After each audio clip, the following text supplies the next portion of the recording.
தாலி வந்து எப்போ வந்தது அப்படின்னு நம்மளுடைய பண்டைய காலத்தில் பார்த்தீங்கன்னா 7ஆம் நூற்றாண்டு ம். நம்ம ஆண்டாள் இருக்காங்க இல்லையா, ஆண்டாளுடைய ஆண்டாளுடைய இதெல்லாம் இருக்குது பாருங்க. அந்த பாடலில் கூட தாலி பற்றி கிடையாது, ம். 7ஆம் நூற்றாண்டுலேயே கிடையாது. 10ஆம் நூற்றாண்டுகளுக்கு பிறகு தான் தாலின்ற விஷயமே இங்கே வருது. சங்க இலக்கியத்தில் பார்த்தீங்கன்னா தாலி பற்றி எந்த இதுவும் கிடையாது. இருக்காது. அப்போ 10ஆம் நூற்றாண்டுக்கு பிறகு தான் இந்த தாலின்ற இது வருது. அது ஒரு ஒரு கூட்டமாக தான் வாழ்ந்திருக்காங்க. ம். அப்போ கூட்டமாக வாழும்போது ஒவ்வொரு சமுதாயத்துக்கு ஒரு ஒரு அடையாள சின்னமாக வருது. அது கூட பனை ஓலையை வச்சு தான் பண்ணுறான். தாழை மரம்னு சொல்லக்கூடிய பனை ஓலையை தான் எடுக்கிறான்.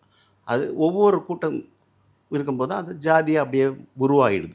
ஆக்சுவலி கூட்டமாக தான் வாழ்ந்தது இது பண்டைய காலத்தில். ம். மரபே அப்படி தான். அப்புறம் ஒரு அடையாள சின்னம் அப்படின்னு சொல்லிட்டு அப்படியே வருது. பட்டு தாலியிலேயே உங்களுக்கு வந்து நிறைய விஷயம் இருக்குது. இப்போ தாலியை பற்றி பேசணுன்னீங்கன்னா, அதில் பார்த்தீங்கன்னா சிறுதாலி, பெருந்தாலி, பஞ்சார தாலி, மண்டைத்தாலி, பொட்டுத்தாலி, இந்த மாதிரி நிறைய ஞானக்குழால்னு சொல்லுவாங்கள்ல, ம். ஞானத்தாலி இந்த மாதிரிலாம் இருக்குது. பட் ஒவ்வொரு இதுக்கும் அதுலேயும் ஒரு அடையாளப்படுத்தி வச்சுருக்காங்க. எங்கள் சமுதாயத்தில் இப்படி போடுவாங்க, அப்படி போடுவாங்கன்னு அது மாதிரிலாம் இருக்குது. நிறையா விஷயம் இதை பற்றி பேசிக்கிட்டே போகலாம். பட் இருந்தாலும் தாலி வந்து ஒரு பெண்ணுக்கு வந்து அது ஒரு வேலி தான், சேஃப்டி.